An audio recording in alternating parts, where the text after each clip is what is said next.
que as empresas arrumaram gente para poder mudar o que está fazendo? Inventaram os projetos. Agora, nem toda mudança precisa ter um projeto, né? A mudança contínua, a evolução contínua é uma maneira de transformar organizações. Assim, existem maneiras diferentes de transformar a organização. O ágil, ele atua mais naquela parte de melhoria contínua, ou seja, vamos tentar transformar a organização e aprender com ela. Está sendo aplicado também em projetos, que é vamos tentar fazer com que os nossos projetos não fiquem tão restritos ao que foi planejado, mas que possam aceitar mudanças no meio do caminho. E vamos tentar também conhecer coisas novas. A gente tem o Lean Product Development e outras metodologias que se encaixaram nesse mundo do ágil. Deixa eu falar um pouquinho mais do ágil. Pessoal, boa tarde. Sejam todos muito bem-vindos. Antes da gente iniciar, falar um pouquinho da Fato. A Fato está no mercado desde 98, né? Então, esse ano a gente completou 23 anos e a gente sempre esteve envolvido, né, desde o nascimento com software, né? Então, a gente é uma empresa de solução para a gestão de software. Na prática, né, é fazer o desenvolvimento de software funcionar. Isso é uma engrenagem que tem muita areia ali envolvida, que faz a coisa, às vezes, não andar da forma adequada, né? Então, a gente costuma encontrar problemas, né, desse tipo aqui, né? Então, assim, o cliente que não está confortável pelo que ele está pagando no seu desenvolvimento de software, seja no desenvolvimento interno, né, com a equipe interna, ou com o desenvolvimento externo, né? É sempre um incômodo, é um custo alto. Desenvolver software é uma atividade cara. A gente também tem muito frequente essas reclamações de que se demora demais para entregar, ou quando se entrega, aquilo, né, vem com uma qualidade baixa, ou não faz o que se espera, ou tem defeito, e aí existe um custo, né, para se corrigir e consertar essas releases que deveriam ser ágeis e muitas vezes é a estratégia do faz remenda até ficar bom, né? E existe também uma dificuldade para comunicar, né, para quem tem a gestão, a responsabilidade de gestão da organização, né, todo o custo envolvido no desenvolvimento. Então, desenvolvimento de software é uma atividade cara por natureza, mas, né, ela busca trazer um retorno sobre esse investimento, então um retorno que pode alavancar a organização bastante no mercado. E como é que eu posso traduzir isso para quem paga, né, essa conta, para a diretoria da minha organização? Para onde está indo o dinheiro que está se gastando todo mês aí com o desenvolvimento de software? Então, como é que eu posso explicar isso de uma forma melhor do que simplesmente falar, olha, gastamos X mil reais ou gastamos X mil horas, né? Posso explicar isso de uma forma que seja mais compreensível porque quem assina o cheque, né? Essa é uma das questões que a gente costuma deparar com os nossos clientes e que a gente ajuda a desembolar esse meio de campo, né?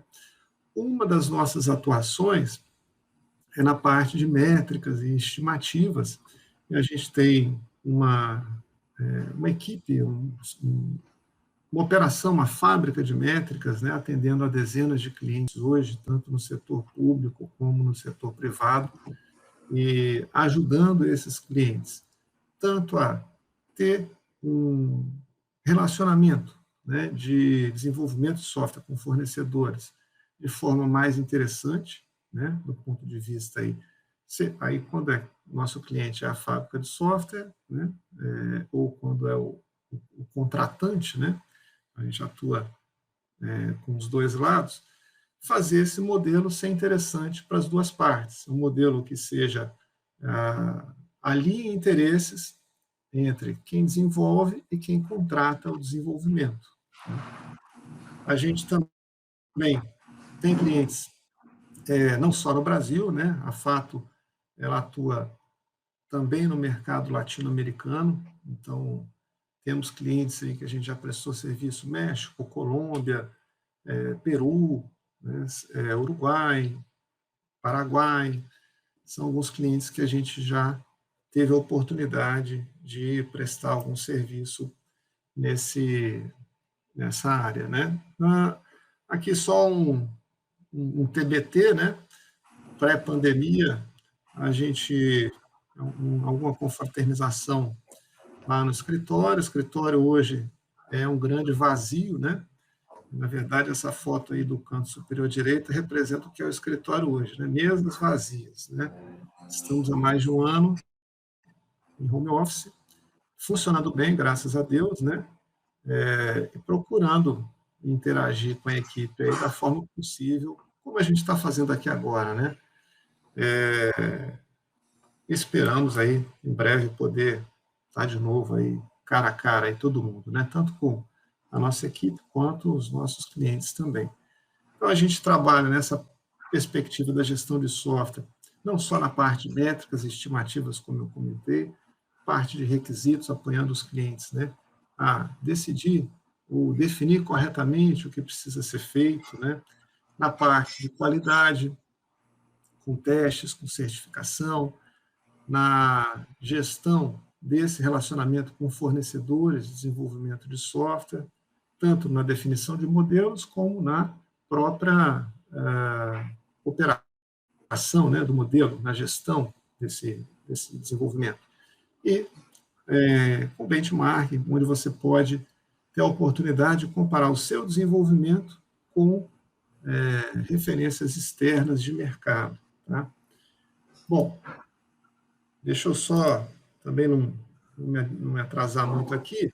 Então, o tema da palestra de hoje é o melhor de dois mundos, né? A agilidade segura, que funciona com 5 ou 6 pessoas, não necessariamente funciona com 100. Então, isso é o mote para esse bate-papo, não é uma apresentação com slides, é um bate-papo mesmo entre o Carlos Vasques, que é o sócio fundador da Fato Consultoria, e o Fabrício Laguna, que é o nome, né? Quando se fala em análise de negócio no Brasil, você vai chegar no Fabrício. Então, o Fabrício é presidente do capítulo brasileiro do IBA, que é o Instituto Internacional de Análise de Negócio, é professor, é consultor, tem a empresa dele, que é a Gigante Consultoria, é youtuber, palestrante em eventos internacionais e nacionais, né, sobre esses temas da análise de negócio. E eu vou colocar aqui no chat, né, o linkzinho ali para o canal dele, sugiro que vocês sigam o canal, é bem didático, vídeos aí bastante interessantes, curtos, diretos, né, que vale a pena assistir. Então, vou deixar a palavra aqui com os dois, né, e bom evento aí para todo mundo. Legal, galera. Você fica à vontade aí, não precisa se limitar a mestre de cerimônia, né? Se quiser participar, né? Participe.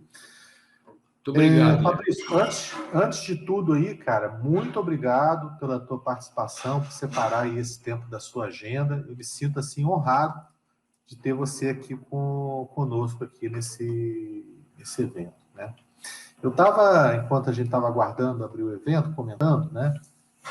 Que o Fabrício, ele, para mim, ele representa uma fonte de insights, né? Porque a gente vê muitas pessoas aí no mercado que são repetidores, né? Você pega, o cara repete, ou então aquele cara que eu chamo de piloto de framework, né? O cara conhece o framework, o cara conhece o modelo, e aí trabalha em cima daquele modelo ali, né?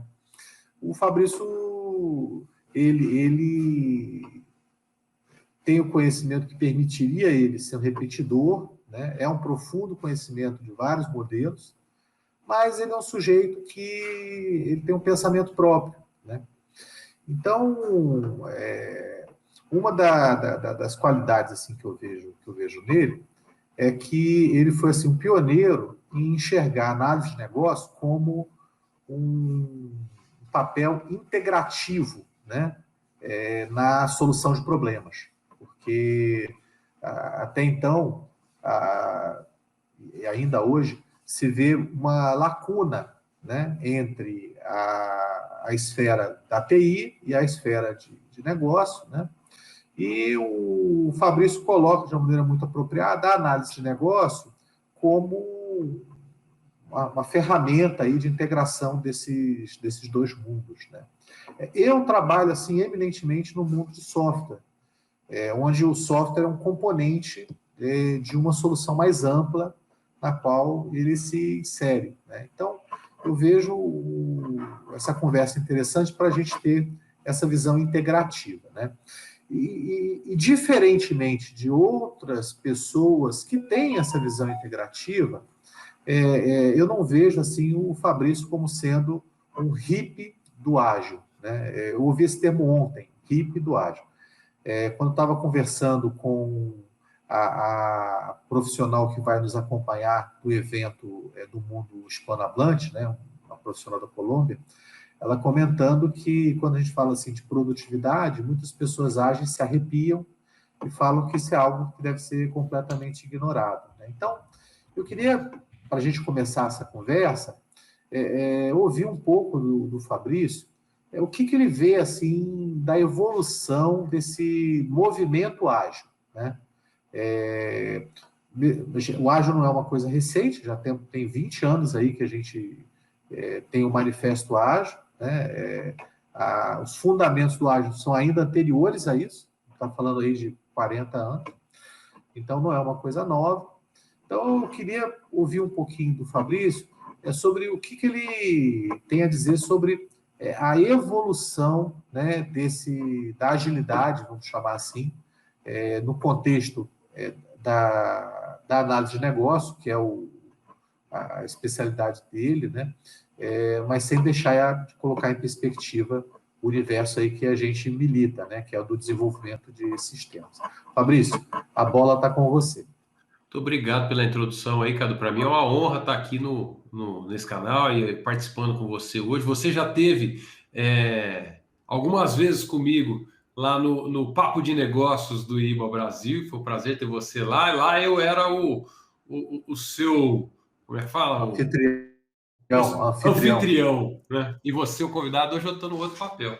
Para mim é uma honra estar aqui, é muito legal poder compartilhar isso com o seu público, o pessoal que está aí acompanhando o trabalho tão bonito que a Fato faz e ajuda empresas a conquistar uma maturidade maior na sua forma de trabalhar, na sua forma de pensar, desenvolvimento de software.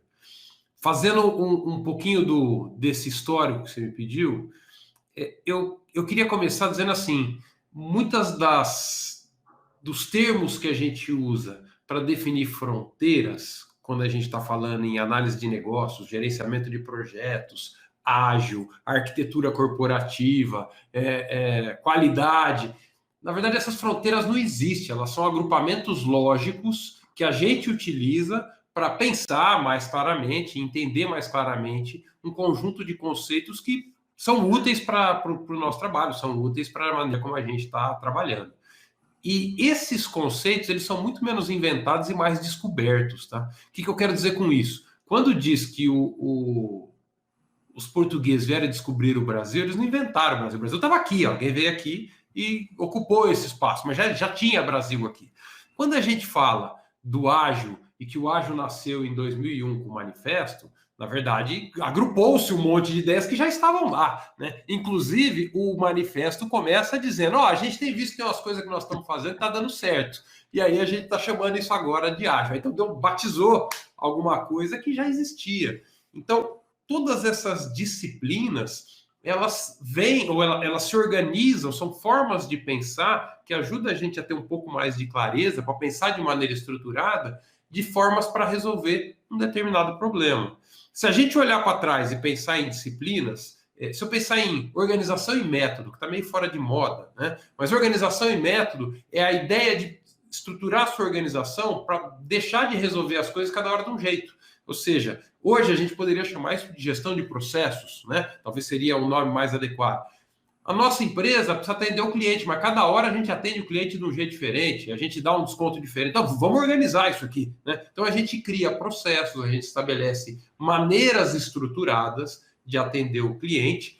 E hoje, muito do pessoal que está trabalhando na área de gestão de processo está trabalhando com a área que a gente chama de conformidade, ou compliance, que é o nome em inglês mais usado. Então, como é que eu estabeleço um padrão e garanto que as pessoas estão seguindo esse padrão? Se eu penso que esse padrão tá bom, beleza, vamos tocando a vida. Mas sempre pode ficar um pouquinho melhor. Ou o padrão às vezes não está agradando a algumas necessidades. Então eu preciso mexer no padrão, mudar a forma como a minha empresa trabalha. A maneira como as empresas se organizaram para poder mudar o seu processo, a sua forma de trabalho, foi muito inteligente. Porque no fundo, assim, quem está envolvido no trabalho do dia a dia está pensando em executar o trabalho e não em mudar ele. Imagina que tem um processo estipulado, um sistema, trazendo para a área de software, Cadu, um sistema estruturado. Quem usa o software está trabalhando para usar e não para mudar o software. Como é que as empresas arrumaram gente para poder mudar o que está fazendo? Inventaram os projetos. O que é o projeto? É um espaço de tempo onde eu vou alocar recursos, grana, gente, pessoas, não para usar o processo ou para usar o sistema, mas para mudar o processo, para mudar o sistema. Então, o gerenciamento de projetos, e aí o PMI depois veio e estruturou isso num corpo de conhecimento muito bacana, que é o PMBOK, nasceu para ajudar as empresas a se organizarem e falar como é que a gente toca mudança naquilo que a gente está fazendo. E ele ajudou muito, gerenciar projeto ajudou muito as organizações a se transformarem. Agora, nem toda mudança precisa ter um projeto, né?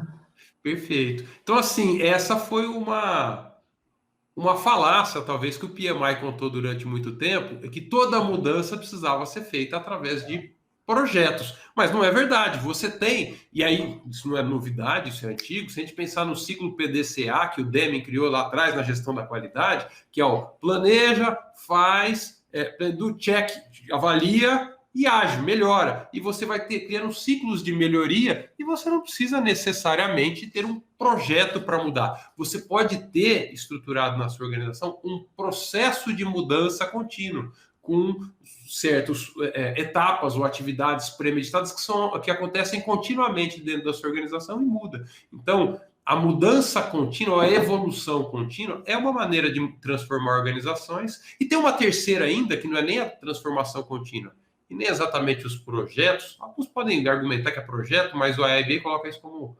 O IAB é o Instituto Internacional de Análise de Negócios. Ele aponta isso como uma terceira forma de mudança, que é uma mudança mais disruptiva, que é quando eu vou fazer uma experimentação.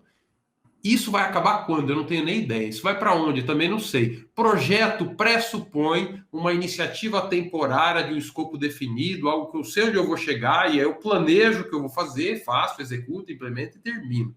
E quando a gente está fazendo uma experimentação, criando algo novo, construindo algo novo, talvez esse modelo de pensar não atenda muito bem. Então, assim, existem maneiras diferentes de transformar a organização. O ágil, ele atua mais naquela parte de melhoria contínua, ou seja, vamos tentar transformar a organização e aprender com ela. O ágil está sendo aplicado também em projetos, que vamos tentar fazer com que os nossos projetos não fiquem tão restritos ao que foi planejado, mas que possam aceitar mudanças no meio do caminho. E vamos tentar também conhecer coisas novas. A gente tem o Lean Product Development e outras metodologias que se encaixaram nesse mundo do ágil. Deixa eu falar um pouquinho mais do ágil, que eu acabei pulando para ele, mas por que ele nasceu dentro dessa história toda, né? A maneira de transformar organizações como projetos é muito boa, mas ela pressupõe que eu vou fazer um esforço mental aqui e vou conseguir antecipar o futuro. Eu vou olhar e vou ver o futuro, vou fazer uma bola de cristal aqui, e com base nisso eu crio todo um plano de como fazer para chegar lá, mitigar riscos, seguir o passo a passo, organizar custos, tal. Para algumas áreas é muito difícil olhar o futuro, e software é uma delas, tá? Algumas áreas têm muito mais incertezas do que certezas, e algumas coisas vão ficando mais claras à medida que a gente vai fazendo. Então, quando veio esse grande onda do movimento ágil, é o seguinte: vamos buscar outras formas de desenvolver, que não essa forma de planejar e pensar tudo no início, gastar meses especificando e depois meses construindo, mas que a gente possa aprender no meio do caminho e, com base no que a gente aprendeu, a gente muda. O nosso plano não é comprometimento de longo prazo. A gente tem resultados comprometidos menos do que planos comprometidos. E a gente vai buscar o melhor caminho para alcançar esse resultado. Uma metáfora que eu gosto é que quando você lança se eu tenho que acertar um alvo, e eu venho aqui e miro naquele alvo, no caso de uma estratégia planejada, eu vou mirar exatamente, calcular a trajetória balística, velocidade do vento, a gravidade, que a bala vai fazer uma curvatura, eu acerto exatamente. Agora, se eu quero acertar um passarinho que está voando, não dá para ter toda essa precisão, porque o passarinho vai mudar no meio do caminho da minha bala. Então, o que eu faço? Eu lanço o míssil teleguiado. O míssil teleguiado, nem importa se eu apontei ele para o passarinho no começo, ele vai tendo que buscar a rota do passarinho até achar. Não sei se míssil teleguiado para passarinho é uma boa metáfora. Tá? Se eu pensasse por um jato, talvez fosse melhor. Mas ele vai buscando essa trajetória e vai readequando o seu caminho. Maldade de passarinho, né? Chega a ser até antiecológico, né? Então, ele vai readequando essa trajetória. E isso é muito menos um método, muito menos um framework, muito menos um conjunto de processos e muito mais um mindset, uma forma de pensar. Eu posso fazer mudança ou transformação na minha empresa de diferentes formas, mas com essa mentalidade na minha cabeça, de que eu preciso saber o resultado que eu estou buscando e o plano vai sendo adequado no meio do caminho. Esse é o desafio. Né? Eu vejo que a onda ágil chegou muito forte junto aos times de desenvolvimento, ao que a gente chama de horizonte da entrega, o pessoal que está ali desenvolvendo software, nas organizações que trabalham com software. Esse pessoal comprou ideia, gostou, foi muito bom para essa turma, porque é muito frustrante, e aí acredito que várias pessoas que nos acompanham aqui já devem ter passado por aquele projeto, onde você passou meses, às vezes mais de ano, especificando, desenhando, dizendo o que o software vai ser e tal, e lá na frente joga tudo fora, porque aquilo não era bem aquilo que o cliente queria, já mudou a necessidade, o negócio já mostrou que não era isso que precisava, e joga tudo fora. Isso é muito frustrante. Então, você conseguir outras formas de desenvolver, que você se alinha mais rapidamente o seu desenvolvimento com a necessidade do usuário, consegue gerar entregas em tempos mais curtos e validar se o que você está fazendo é exatamente o que ele está buscando, dentro desse horizonte de entrega, isso causa um bem-estar muito grande, uma produtividade maior, isso trouxe grandes resultados.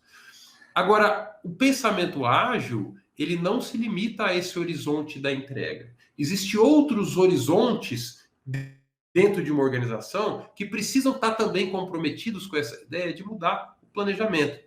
Nesse horizonte da entrega, é muito fácil até você juntar ali com 5 ou 6 pessoas dentro de um time de desenvolvimento e construir uma maneira ágil de trabalhar. Mas o seu time vai depender de outros times dentro da organização, que estão desenvolvendo outras coisas, mas que provavelmente vão ter, em algum momento, algum nível de integração com o que você está fazendo. E a questão da prestação de contas também, né? Questão de justificar para o dono, né? Justificar para o dono que você não está sendo,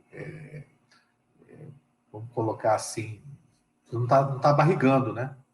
Porque... no fundo, cada horizonte tem uma alçada de autonomia, né, Cadu? Então, assim, eu como um desenvolvedor de software, deveria ter autonomia, o que não acontecia, talvez, antes do ágil, para decidir a melhor tecnologia, a melhor forma de fazer, qual é a solução que é mais adequada para o meu usuário dentro disso. Agora, se eu vou desenvolver um produto A ou produto B, talvez está além da minha autonomia, né?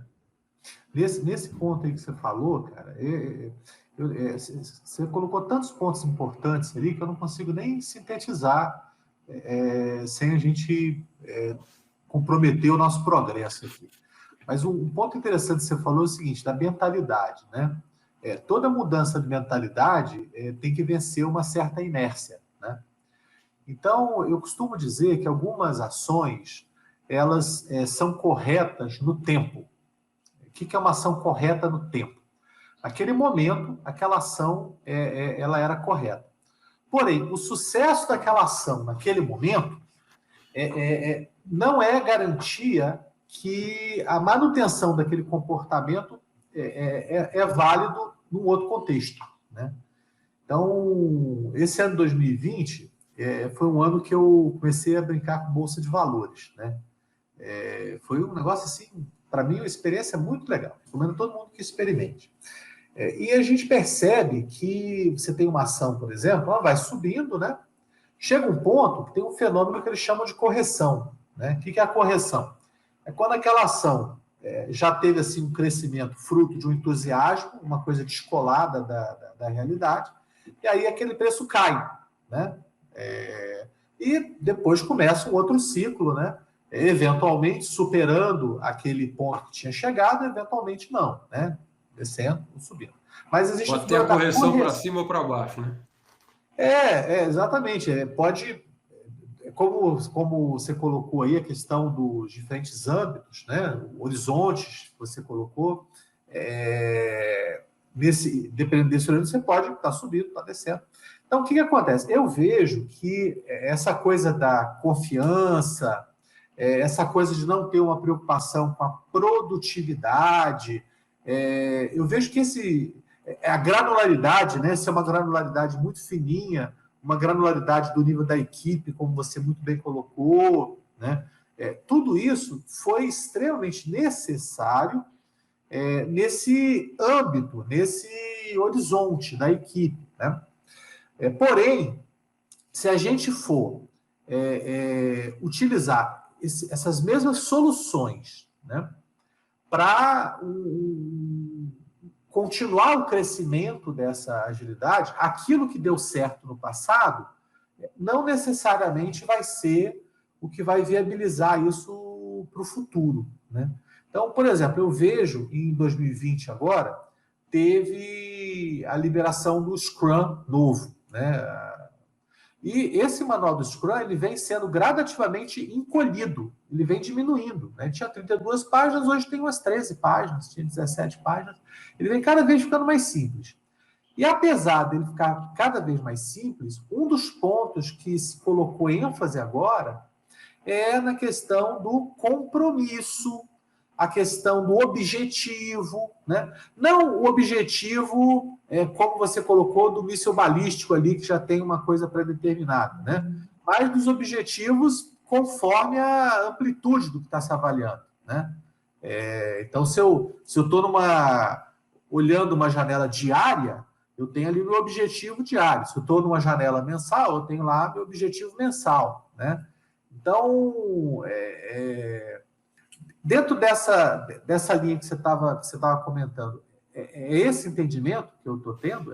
Nessa linha? O Scrum, ele definiu o objetivo da sprint, que é para um objetivo para eu poderia chamar até de um projeto muito curto, né? Sprint, na verdade, nada mais é do que um projeto muito curto, inclusive usando aquele conceito que um projeto é uma iniciativa temporária com escopo bem definido. A sprint deveria ser isso. E ele tem um objetivo bem definido. E existe o objetivo do produto, que está num outro nível, ou seja, várias sprints vão incrementando esse produto. Discutir o objetivo do produto está num outro nível de análise ou num outro horizonte de análise do que discutir o objetivo da sprint. O Scrum funciona muito bem no horizonte da entrega. Aí o pessoal, quando vai subir para outros horizontes, e quando eu falo de subir para outros horizontes, deixa eu definir esses horizontes, tá? O horizonte da entrega é o horizonte do time. O time que está trabalhando. Então, o Scrum, ele é bem focado no horizonte da entrega, porque tem um time que ele chama de desenvolvedores, inclusive, tá? O horizonte da iniciativa, que está um nível acima, ele olha não para um time, mas para vários times. E é um termo que às vezes o pessoal chama de ágil escalado, ágil em escala. Como é que eu penso as várias iniciativas? Aí eu preciso pensar no nível de granularidade, como você estava colocando, Calu, maior. Ou seja, eu preciso pensar na iniciativa passando e como é que eu faço para ajustar o fluxo de informação que corre entre essas várias equipes. Porque não adianta nada a sua equipe falar assim, não, eu priorizei esse item de backlog, vou trabalhar nele, mas o seu item de backlog depende de um componente que é desenvolvido por uma outra equipe e eles não priorizaram. Você vai ficar parado. Então, alguém precisa estar no nível acima, olhando para esse fluxo de informações, olhando para a priorização mais encadeada de todos os itens relacionados em um produto e conseguir fazer essa priorização no outro nível. E aí as ferramentas são outras, você tem muita razão. Não adianta achar que nós vamos fazer daily meetings nesse nível. o próprio ciclo de aprendizado é um pouquinho maior. E existe um horizonte ainda acima do horizonte da iniciativa, que é o que a gente chama de horizonte da estratégia. No horizonte da estratégia, eu não estou falando de grupos ligados por meio de um produto, de uma cadeia de valor, de um fluxo de valor. Eu estou pensando na cadeia de valor como um todo, da minha organização como um todo. Eu tenho que olhar quais produtos a minha empresa quer investir, quais públicos-alvo eu quero atender, quais segmentos de mercado. E eu preciso estar de olho no que é que está acontecendo para fora da minha organização, como é que o mercado está se comportando, que mudanças estão acontecendo, que novos players tem, que concorrentes têm, e tomar decisões de onde é que nós vamos alocar o dinheiro da nossa empresa, como é que vai ser a estrutura organizacional, como é que vai ser a maneira como a minha empresa vai conseguir responder rapidamente às mudanças.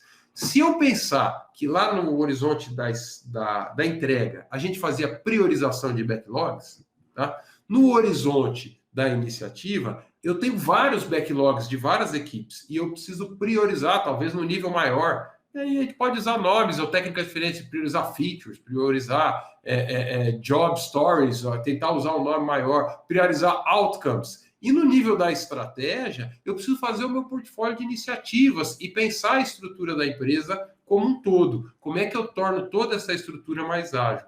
São níveis diferentes, hoje a agilidade tem que se aplicar em todas. A empresa não vai conseguir ser ágil só numa camada. E eu vou dizer para você que se eu tivesse que escolher uma, não seria a da entrega, tá? Para tornar o meu negócio mais ágil, você tem que começar por uma. Qual é a mais importante? Tudo bem, a da entrega é importante, mas talvez não seja a mais. Eu penso, Fabrício, que acontece, né? Eu me coloco na posição de quem está gastando dinheiro, né? Eu, quando comprei o meu primeiro carro, na época eu tinha 21 anos, né? E comprei um Gol. Eu não sabia dirigir, na verdade, até. Então, comprei um Golzinho 86, foi 91. Aí, obviamente, né, era carro usado, né? Dava um monte de problema. Eu tinha uma relação estável lá com o meu mecânico. E aí eu ficava assim... E a mecânica, para mim, pelo menos, é um negócio extremamente desagradável, porque eu não entendo nada de mecânica, né? Aí o cara total, fala, né? que o problema é na rebimboca da parafuseta, né? E esse negócio me perseguiu a vida inteira, tanto que hoje eu não tenho carro, né? Faz mais de 10 anos que eu não tenho carro. Só para não precisar ir no mecânico. É uma das coisas. Aí o que acontece, cara? Nesse nível da equipe, a gente está no nível da rebimboca da parafuseta, né? Então, se a gente pensar em avaliar desempenho, porque qual que é a minha preocupação, né? Eu trabalho normalmente num contexto onde eu tenho um cliente e um fornecedor, um provedor. Hoje em dia, a relação de empregado e empresa, ela diminuiu de uma maneira muito, muito aguda, né? Não sei se você compartilha essa visão que eu tenho, mas boa parte dessas mudanças, elas são executadas por intermédio de provedores, né? Então, você tem lá alguns empregados, mas não são esses empregados que vão estar fazendo o serviço, né? O que eu vejo assim, de mais comum é você ter contratos, né, para fazer Principalmente isso. nas grandes empresas. Principalmente nas grandes corporações. Nas empresas médias, você ainda tem essa figura do cara ser um empregado da tua empresa, né? Essas empresas, elas muitas vezes estão perdidas, porque elas estavam acostumadas a lidar com 50 desenvolvedores, né? E você hoje encontra 300 desenvolvedores e o cara está querendo usar as mesmas soluções que funcionavam com 50 empregados para 300, né? E o negócio começa a não funcionar. Então, na minha cabeça, eu sempre tive muito essa questão do desempenho, gestão do desempenho. E gestão do desempenho, a gente tem 3 eixos principais. Você tem um eixo, que é o eixo do tempo, que é, assim, claramente explorado nesse mundo ágil, né? Que é o cycle time, lead time, monitoramento das filas, né? É o tempo é o tempo. Então, isso aí é amplamente visto na agilidade, né? você tem a dimensão do resultado, né? Que é da eficácia, que é o retorno sobre investimento. É o retorno do investimento. Também é, assim, a estrela do norte, né? É o ponto focal aí do pessoal que trabalha com agilidade de maneira mais intensa, né? Porém, tem um eixo, que é o eixo que eu não vejo sendo abordado, que é o eixo da produtividade.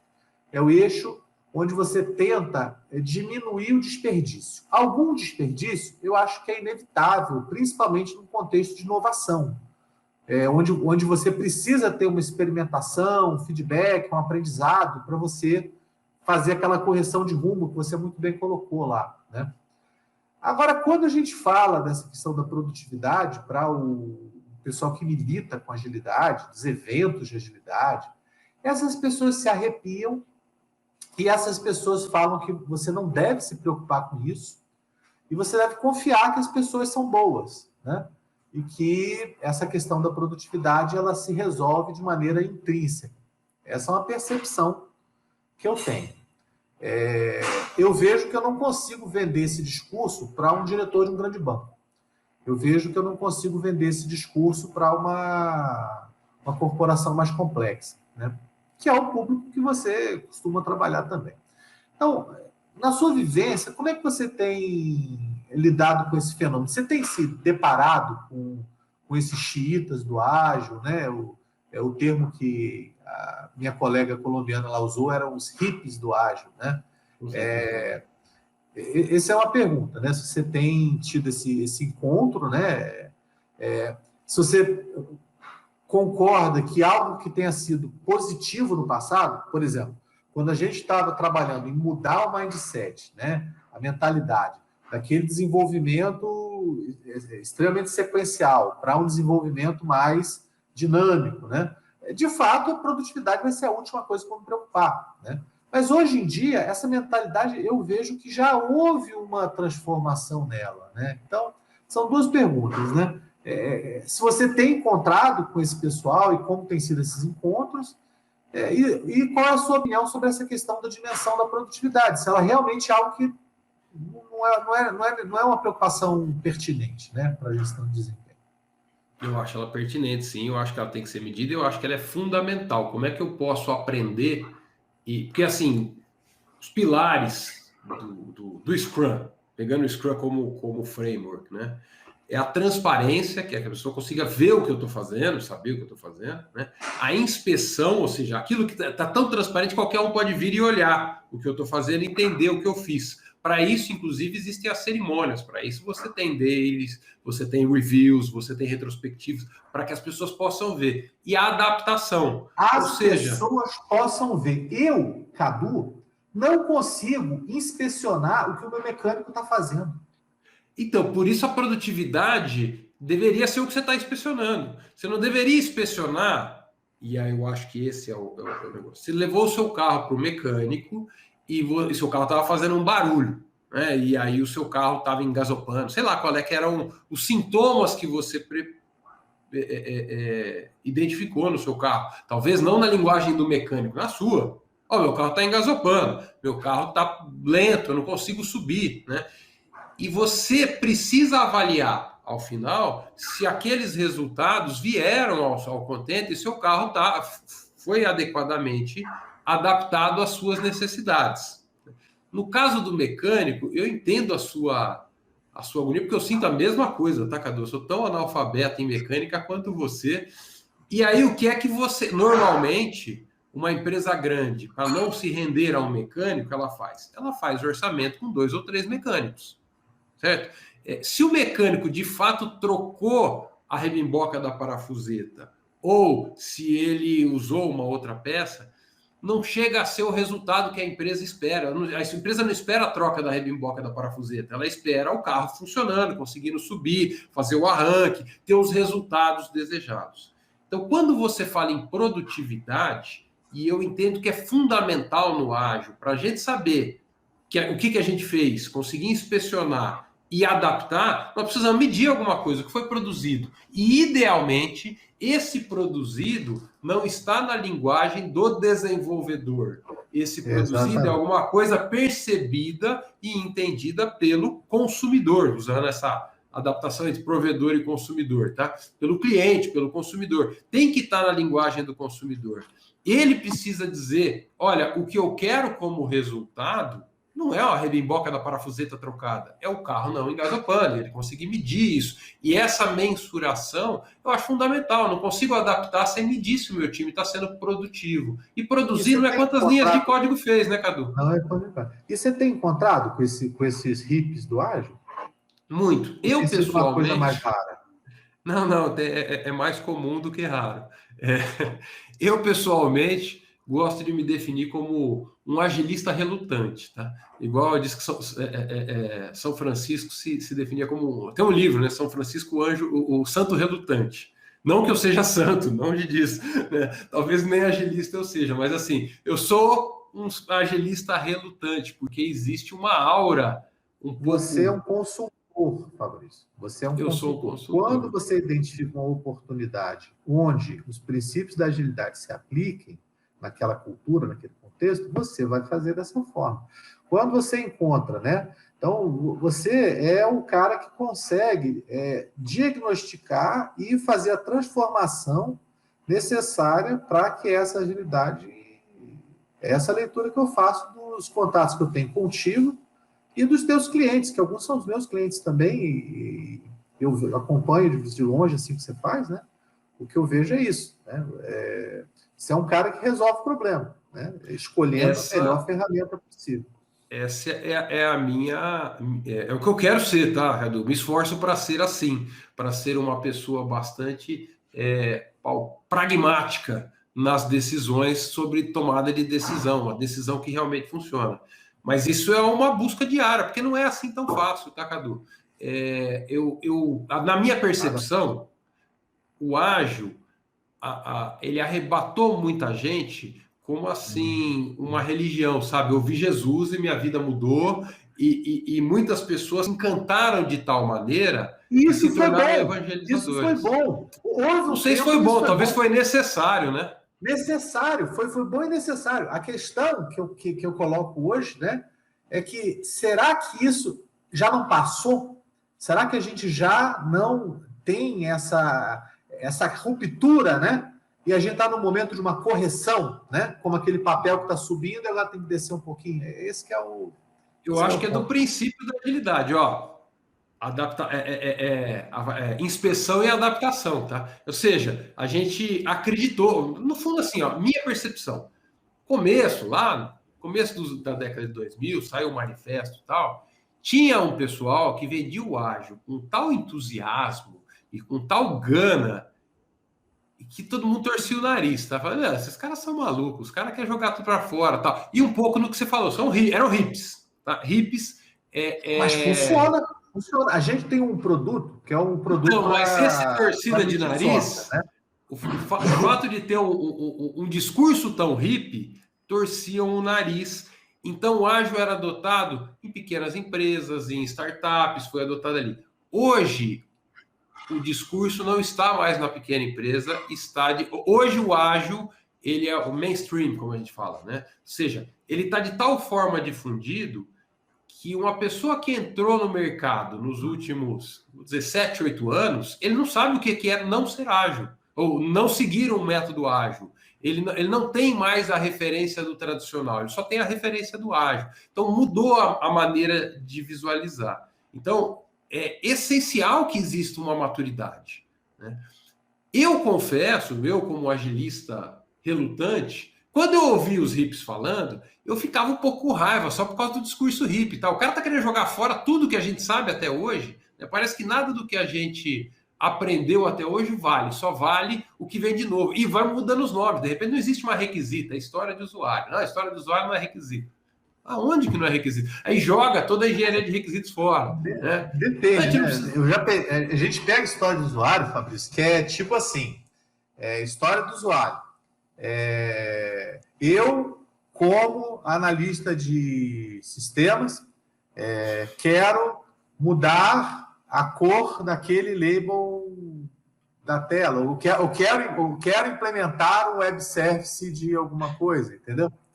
A gente pega histórias de todo nível. Quando a gente conversou previamente, quando eu estava te convidando, né, para esse serviço, esse evento aqui nosso, para mim, a síntese da síntese do que você tinha me falado foi o tal do horizonte, né? Você entrou, o IIBA, né, com o Babok, ele introduziu esse conceito. Foi o Babok 3 que introduziu isso? Na verdade, foi uma extensão ágil do Guia Babok. Deixa eu pegar aqui, que está aqui atrás. Para quem não conhece análise de negócio, esse é o Babok, é o corpo de conhecimento da análise de negócio. A análise de negócio está estruturada em áreas de conhecimento, tarefas, tem 50 técnicas para fazer análise de negócio aqui e algumas perspectivas de como você pode olhar a análise de negócio. Numa perspectiva de desenvolvimento de sistemas, que a gente está comentando, numa perspectiva do ágil, que a gente também está comentando, também comenta-se aqui, e pode ser, inclusive, nas duas ao mesmo tempo, e outras perspectivas, como gestão de processos, arquitetura corporativa e business intelligence. E, como esse guia de 500 páginas o pessoal achou que era pouco, eles criaram isso aqui para falar um pouquinho da extensão ágil do Guia Babok. Ele é um conteúdo complementar ao guia, voltado especificamente para quem está fazendo análise de negócios, numa perspectiva ágil, e ele que traz esse conceito dos horizontes da análise de negócio, do planejamento ágil. Ele chama de horizontes do planejamento ágil. Agile Extension do Business Analysis Body of Knowledge. Aqui tem mais 24 técnicas para você poder aplicar, além das 50 que já estão lá no Babok, para fazer análise de negócio diferente. Nesse tema tem uma certificação, não tem? Tem. Para certificação no Babok, tem 3 certificados em níveis diferentes, e aí o que muda, na verdade, é o nível de experiência, mas são 3 certificados de análise de negócio, e essa aqui também tem uma certificação de análise de negócios ágil, voltado para esse conteúdo aqui. As duas são muito legais, eu fiz as duas, recomendo, acho que a gente acaba estudando bastante, se envolvendo, tendo uma visão mais, como você diz, uma visão mais integrada das coisas. A certificação, para mim, ela cumpre o papel de um motivo. Ela é um meio pelo qual eu vou estudar um assunto, né? Me aprofundar no assunto. No fundo, a certificação, para mim, não é o objetivo final. O processo, para mim, é mais importante que o produto. Perfeito. Ela é a cenourinha lá, mas o que é importante é ser correto. Exatamente. Aí, Fabrício, essa coisa do horizonte, para mim, ele é chave, né? Então, como assim, sugestão de encaminhamento das pessoas que estão participando desse evento, se inteirar sobre esses horizontes, né? Esse material a pessoa consegue se aprofundar nesse anexo, né? Nesse guia ágil, né? Os dois materiais são materiais eles do usam IIBA. O que tem os horizontes esse conceito de horizonte. Na extensão ágil. Então, tem alguns vídeos lá no meu canal também que o pessoal pode consultar gratuitamente no meu canal no YouTube, que apareceu aí no bate-papo. Fabrício, eu te agradeceria profundamente depois, né? Você vai receber a lista das pessoas que participaram, ou manda para a gente, que a gente multiplica. Se eu puder selecionar alguns desses vídeos que falem sobre esse tema do horizonte, porque eu acho que é um tema que vale a pena as pessoas se aprofundar, porque, para mim, ele é chave para a gente conseguir ter resultado com agilidade nessa próxima década. Mano, então, sim, eu tenho dois cursos online também, um sobre análise de negócio, que seria baseado no Guia Babok, e um sobre análise de negócio ágil, baseado na extensão ágil, que trata desses horizontes, fala das técnicas, ele destrincha esse guia aqui em pedacinhos, lá no site da Gigante Consultoria, o pessoal tem acesso. Para não ficar aqui só nas palavras, manda para mim os links, né? Os links, que aí no final do evento a gente manda um comunicado para quem participou, ou até para a própria página de divulgação do evento, que a gente mantém, depois fica lá, para a gente colocar desses cursos e desses vídeos lá do teu canal. Então, esse conceito de horizonte, para mim, ele é fundamental. É você entender que você tem um horizonte da equipe, mas o horizonte da equipe é o da rebimboca da parafuseta. É um horizonte que não necessariamente, num nível mais alto de gestão, você consegue tangibilizar aquilo e fazer uma avaliação de desempenho daquela entrega, né? Então, esse é um conceito para mim fundamental. E um outro conceito fundamental é que você tem um backlog único, porém, é um backlog único naquele nível de abstração. Então, é único, mas são vários. Então, eu tenho um backlog que é no nível da equipe, ok? E eu tenho um backlog de um nível mais alto. E a gente milita com métricas, com requisitos, né? Nós vemos que você ter uma medição não com propósito de estimativas, porque esse propósito de estimativas, num horizonte de 2 semanas, cara, para que eu vou estimar um negócio de 2 semanas? 2 semanas eu pergunto para a pessoa, consigo avaliar, não preciso de estimativa paramétrica para isso. Agora, quando eu subo alguns degraus, né, aí é onde eu vejo o papel da medição funcional, desempenho num nível de abstração mais alto, não com o objetivo de fazer uma estimativa, né? Aqui um colega colocou o seguinte comentário: a dificuldade que vejo na implementação dos processos ágeis é a entrega na produção. Muitas vezes a equipe de desenvolvimento faz as entregas, mas elas ficam em uma espécie de backlog para colocar em produção, né? O que acontece? É importante a gente colocar que existe a figura do desenvolvimento contínuo, integração contínua, que é uma coisa, e existe a figura do desenvolvimento ágil. Eu posso ter um desenvolvimento ágil que é desconexo do DevOps.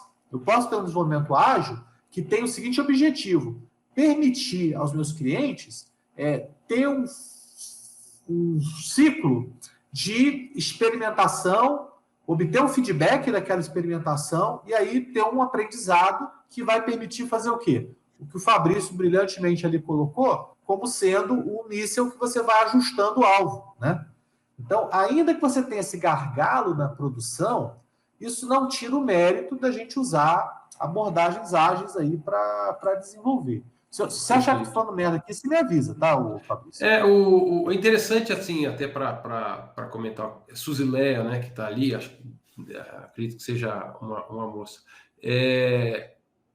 Eu posso ser ágil numa equipe de desenvolvimento, mas a minha cadeia de produção não é ágil, que é provavelmente o que está acontecendo aí. Então, quando eu falo do horizonte da iniciativa, Suzileia, eu tenho que olhar essa cadeia como um todo e tentar buscar ajustar. E aí, no caso, o Cadu falou muito bem, o DevOps, ele estaria com ferramental adequado, com uma estrutura adequada para poder ajudar essa equipe que está desenvolvendo de maneira ágil, colocar em produção de maneira ágil. E aí eu vou deixar aqui uma coisa para vocês refletirem, que é o seguinte: a agilidade do meu negócio depende mais da arquitetura das minhas soluções, da arquitetura que o meu negócio está estruturado, do que da forma como a equipe de desenvolvimento está estruturada lá.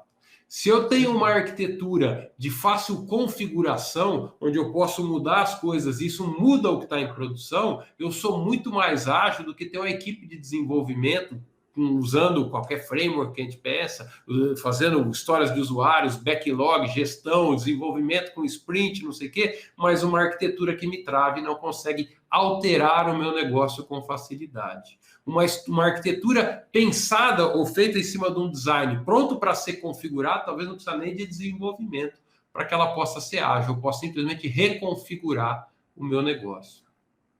Fica aí jeito da pessoa trabalhar. A gente na Fato, a gente implantou um RP faz algum tempo. Foi o pior erro que a gente cometeu. Para a nossa escala, a gente fazendo algumas automações com Python, algumas planilhas, integrando algumas planilhas, a gente resolvia o problema. Não precisava ter um RP, ter gasto aí mais de 100 mil reais para fazer isso. O outro colega que colocou a questão do horizonte ser míope, né? Sobre esse assunto. O horizonte da entrega, né? Não, na verdade, o horizonte da equipe pode ser míope, né? Ele coloca. Sobre essa questão de miopia, eu entendo muito bem. Eu sou míope desde pequenininho. Tenho esse olho aqui é um olho meio morto. Vocês devem notar que ele fica sempre para um lado diferente, né? eu tenho 20 graus de miopia aqui, tem uns 9 graus de miopia nesse aqui. 20 graus de miopia? Vixe, Cadu. Esse aqui. Eu não enxergo nada. Se eu fechar esse olho aqui, eu vejo tudo com pontinhos, porque o olho é tão grande que a resolução é baixa, entendeu? É como se você pegasse uma lupa e colocasse na TV antiga, que ficava os pontinhos, né? Ah. Então, esse olho mal funciona. Agora, a miopia tem uma vantagem, né? Eu já estou com 50 anos, já tenho aquela visão de pessoa que vista cansada, né? Hoje, eu pego assim, essa vista, olho de perto, é como se fosse uma lupa, né? Eu consigo olhar assim de perto muito bem, né? Quando eu tiro os óculos. Então, o que acontece? Eu não queria usar esse termo míope, porque a equipe de perto, né? Essa miopia dela de perto, é o necessário para você ter o software, que o software é trabalhoso pra caramba, né? O pessoal, quando teve a onda aí do Java no passado, né? Cara, foi para mim um retrocesso essa coisa de Java. Era muito mais fácil eu entregar produto com a minha ferramenta de quarta geração ali do que com ter que codificar tudo na unha, né? Então, hoje a gente vê assim, algumas ferramentas low-code surgindo. Então, o que acontece? É trabalhoso fazer software. E essa miopia ela acaba sendo necessária para aquele objetivo. O que eu estou colocando aqui como fundamental é a gente ter a necessidade de, para objetivos mais amplos, eu ter horizontes mais amplos. E o meu propósito aqui com essa conversa é de sensibilizar as pessoas que estão participando aqui desse evento que não necessariamente a gente tem, assim, no Scrum, uma bíblia universal para todos os propósitos. E que, por exemplo, no estimates, né? Cara, para que eu vou estimar um negócio de 2 semanas? Agora, quando eu estou pensando assim no meu orçamento de 2 anos, mas não precisa de orçamento. Vai falar isso para o diretor de uma empresa? Então, Vai você construir uma casa e o pedreiro fala para você, não precisa de orçamento. Vai ver a consequência disso. Eu tenho essa vivência. Você lembra da história do puxadinho, Fabrício? Que eu fui fazer uma obra nesse ritmo aí, né? Eu fiquei 2 anos fazendo meu puxadinho. E no final eu descobri que o que eu precisava era um sofá na sala, né? Não precisava de um prédio para ter um cinema, bastava um sofá na minha sala que resolvi. Poxa, gente, eu queria... São agora já quase 2 horas, né? Queria abrir aqui para considerações... Opa, tem mais alguém aqui colocando aqui. Poderíamos ter um ponto de contato único, como o Scrum Master, nos demais horizontes, iniciativa e estratégia, para garantir a comunicação, transferência e compliance. A minha visão sobre essa questão desse ponto de contato único, Márcio, é que quem normalmente cumpre esse papel acaba sendo os donos dos produtos, né? A gente está falando da integração de diferentes produtos. O Scrum Master ele normalmente atua como um consultor interno para avaliar se você não está se desviando ali daqueles princípios, né? Vou dar um exemplo. Hoje, o erro mais comum que eu vejo, um erro muito comum, né? Mais comum seria muita pretensão minha, é a priorização. É o cara organizar as sprints como se fossem pequenos módulos. Então, o cara entrega o módulo de apoio, aí depois o módulo de cadastro, aí depois o módulo operacional. Né? Tá tudo errado, não é para fazer desse jeito. A ideia é você fazer as entregas que te viabilizem no menor espaço de tempo, você conseguir entregar o valor para o negócio. O módulo de apoio, com um monte de cadastros de CRUDs, né, de incluir, alterar, excluir tabela, isso é o mais importante para você conseguir avaliar se o negócio está funcionando ou não. Né? Então, eu vejo que o papel do Scrum Master seria exatamente fazer essas correções de rumo, né? Atuar mais como consultor aí nesse sentido, a minha opinião. Né? Acrescentando o que você comentou, Cadu, não como uma receita de bolo, porque não tem mesmo, mas como algum padrão que a gente tem visto acontecer no mercado. Dentro dos times você tem os Product Owners, existe um papel que tem aparecido muito comum em várias empresas, que é o Product Manager, que seria um cara que está no nível acima de várias equipes, tentando fazer o alinhamento no horizonte aí da iniciativa, e algumas empresas estão colocando uma visão já mais no executivo, o Business Owner, que ele estaria ali em cima de vários product managers. Tenta colocar isso como uma receita de bolo, porque não é bem assim, mas é interessante pensar que esses horizontes já estão aparecendo no mercado com alguma nomenclatura que talvez torne-se um padrão. Product Owner, Product Manager e Business Owner. Tem, inclusive, certificação para esses outros caras. É o gestor. É isso aí. Seria o gestor, é o Product Manager, e o executivo seria o Business Owner. Exatamente. Esse business owner está um pouco distante ainda da nossa cultura hoje. Mas já tem certificação para isso, tá? Então, já existem modelos voltados para um profissional de diretoria, um profissional de vice-presidência que está querendo assumir esse cargo. Mas ele é mais raro. No fundo, a agilidade no horizonte da estratégia, eu diria que é a menos madura dentro dos horizontes. Não, perfeito. Eu vejo que esses referenciais, esses modelos de referência, eles estão sempre um passo à frente, vamos dizer assim. Essa figura do gestor é uma coisa já consolidada, né? Você tem os gerentes funcionais, né? Mas você tem um cara que é o cara que está sendo o campeão daquela iniciativa. Isso é comum nas empresas. Então, ele tem o nome de gestor. Ele é o gestor desse produto, ele é o gestor dessa iniciativa. Isso é uma coisa que já é bem concreta, né? Agora, quando você sobe um nível, aí você tem, assim, na verdade, o diretor de finanças, você tem ainda é bastante funcional, né? Não tem, assim, essa figura do...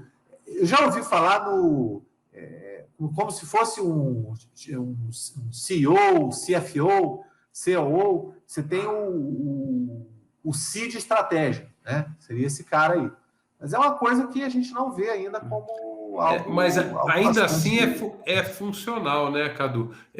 Se você pensar numa empresa que tenha várias linhas de negócio, seria pensando numa estrutura mais próxima, a linha de negócio e menos do que funcional. Mas isso aí, não tem uma receita de bolo, tá, gente?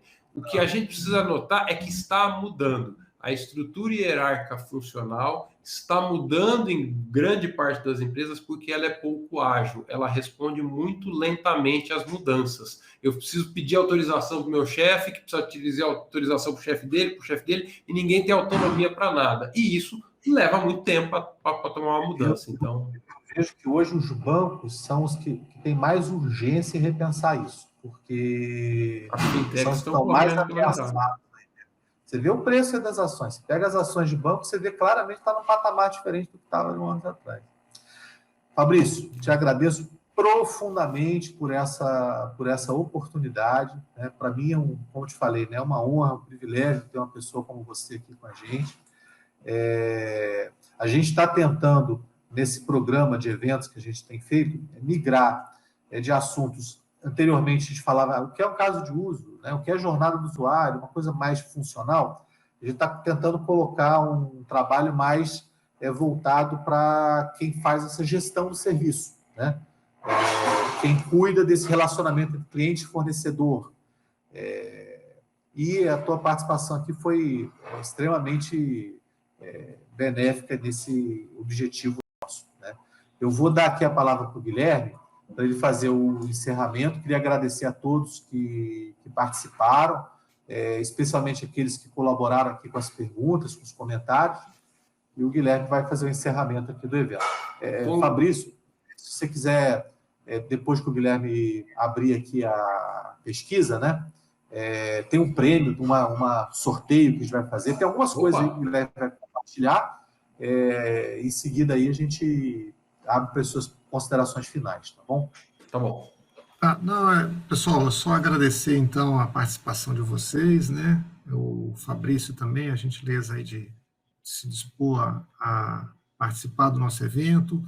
Eu pediria a gentileza de vocês preencherem essa avaliação que está aí na tela, para a gente ter um feedback do evento. Vocês vão colocar algumas sugestões, algumas críticas, né? O que vocês gostaram, para a gente melhorar para os próximos eventos. Então, para quem chegou um pouquinho depois, né, a gente está gravando o evento, então vai publicar no nosso canal do YouTube. Estamos também fazendo a transmissão pelo nosso canal do YouTube, então quem perdeu vai ter a chance aí de recuperar ou de rever isso depois. Guilherme, eu acho que cabe também, se o Fabrício a gente faz quiser... todo mês, né? Então, mês que vem a gente vai ter outro evento, espero contar com a participação de vocês, a gente sempre busca medir, né, a temperatura dos assuntos que o pessoal tem mais interesse, e essa avaliação é uma forma da gente ter essas ideias, tá? Então, peço a gentileza aí de vocês preencherem. Vou deixar agora, então, o Fabrício aí com a palavra, né, quando vocês respondem. E aí, Fabrício, você está com a palavra, pode também falar de novo do seu canal, do seu curso. O Guilherme, eu acho que seria correto também a gente disponibilizar essa mídia para o Fabrício, caso ele queira subir lá no canal dele, né? Sim, um evento conjunto, né? E se ele quiser, é só disponibilizar. Muito obrigado. Gente, obrigado pela oportunidade de participar. Foi um prazer aqui. Cadu, é sempre muito gostoso conversar com você. Gosto muito, aprendo muito sempre que a gente tem a oportunidade de trocar ideias. Eu acho que é uma troca muito rica. Obrigado a quem participou do bate-papo. Teve algumas perguntas que saíram no final ali, a gente acabou não tendo muito tempo para responder. Fiquem à vontade para me contatar no LinkedIn, talvez seja o caminho mais fácil. Eu estou sempre por lá, respondo. Fabrício Laguna, só procurar pelo meu nome, vocês vão me achar lá. Como a gente comentou aqui, tem um canal no YouTube, Fabrício Laguna também. E eu estou todas as quartas-feiras, às 8 horas da noite, com o pessoal do IIBA Brasil, do Instituto Internacional de Análise de Negócios Brasil, no que a gente chama de Papo de Negócios. Hoje à noite, inclusive, nós vamos ter uma sessão às 20 horas no Papo de Negócios, que você encontra no canal do IIBA Brasil no YouTube, ou pelo LinkedIn. Se você me seguir lá também, você vai ver um post meu lá, convidando para participar. A gente transmite simultaneamente no LinkedIn e no YouTube. Hoje nós vamos falar sobre a LGPD, a Lei Geral de Proteção de Dados, e que impacto que isso tem, tanto para as empresas quanto para as pessoas. Como é que isso impacta na sua privacidade, no seu dia a dia. A gente tem um especialista, toda semana a gente convida alguém diferente para bater um papo. O Cadu já esteve com a gente lá para falar sobre medições, métricas, e foi muito legal. E esses papos ficam gravados, estão disponíveis lá no canal do IIBA no YouTube. Então, um monte de lugares bacanas para a gente se encontrar. Eu vi que teve uma pergunta sobre o papel do analista de negócio, como é que isso está evoluindo. Eu entendo o analista de negócio, como o Cadu já disse, como um consultor. A minha atuação, eu sou um consultor hoje, e o que eu faço basicamente é análise de negócio. Eu ajudo as empresas a entenderem suas necessidades, reúno pessoas de várias áreas para desenhar uma possível solução para um problema que eles normalmente não sabem ainda qual que é, eles estão só sentindo as dores. Então, deixar claro qual é esse problema, mapear as possíveis alternativas de solução para esse problema e encontrar aquela que tem mais valor, é o que faz um analista de negócio. O analista de negócio, como um consultor externo, normalmente tem esse nome, o analista de negócio dentro da empresa tem que fazer exatamente a mesma coisa. Tentar identificar as dores de todo mundo, os clientes, das áreas de negócio envolvidas, identificar quais são as alternativas de solução para aquelas dores e recomendar a alternativa mais adequada em um formato ou em uma linguagem que seja adequado para quem vai prover a solução, normalmente, dentro do desenvolvimento de software, uma equipe de desenvolvedores. É isso que é fazer análise de negócios. E tem bastante oportunidade para quem tem essa competência. Obrigado, gente. Beleza, obrigado, Fabrício, obrigado, pessoal. A gente agradece de novo a participação de todo mundo e espera contar com vocês, né, no mês que vem, no próximo evento. O link do evento o Cadu colocou aqui, vai ser Integral Desenvolvimento Ágil com as exigências de governança corporativa. Tá bom? Grande abraço, boa tarde a todos, um excelente resto de semana.